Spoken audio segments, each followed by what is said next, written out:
ஜோதிகா ஹீரோயினா நடிச்சு பார்த்திருப்பீங்க, நல்ல கேரக்டர் ரோல் பண்ணி பார்த்திருப்பீங்க, வில்லியா நடிச்சு பார்த்திருப்பீங்களா? இந்த படத்துல கலக்கியிருப்பாங்க வில்லியாக. அதுவும் சரத்குமார்லாம் எதிர்த்து சரத்குமாரை போடுறா அவனை அப்படின்லாம் சொல்லுவாங்க. அந்த திரைப்படம் தான் 2007ஆம் ஆண்டு வெளியான பச்சை கிளி முத்துச்சரம். இதை கௌதம் வாசுதேவ மேனன் இயக்கியிருப்பாரு. இந்த படத்தில் மிலிந்த் சோமன் வில்லனாக நடிச்சிருப்பாரு, சரத்குமார் அவர்கள் ஹீரோவாக நடிச்சிருப்பாரு.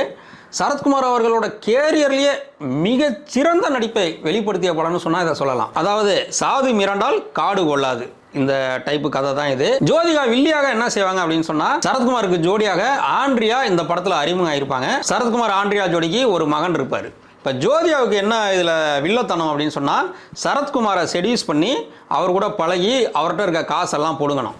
அதற்காக என்ன பண்ணுவாங்கன்னா, சரத்குமாரை அப்படியே மயக்கி ஒரு ஹோட்டலில் ரூம் போட்டுருவாங்க. அந்த ரூமில் ஒரு மிகப்பெரிய திருப்பம் நடக்கும். அதை பயன்படுத்தி சரத்குமார்கிட்ட பணத்தை கறந்துக்கிட்டே இருப்பாங்க.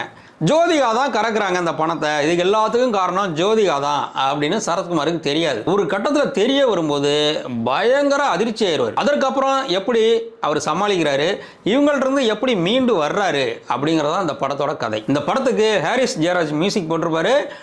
அனைத்து பாடல்களும் ஹிட், உங்களுக்கே தெரியும், பாடல்கள்லாம் ஹிட். இந்த படத்தில் மிலிந்த் சோமன் வில்லனா கலக்கியிருப்பாரு. அதுக்கப்புறம் ஏன் அவர் தமிழில் நடிக்கல அப்படின்னே தெரியல, அவ்வளோ அருமையாக நடிச்சிருப்பாரு மிலிந்த் சோமன். இந்த படம் யூடியூப்பில் ஃப்ரீயாக கிடைக்குது, நேராக இருக்கும்போது பாருங்கள், அனைவருமே பார்க்கலாம். நல்ல அருமையான திரைப்படம்.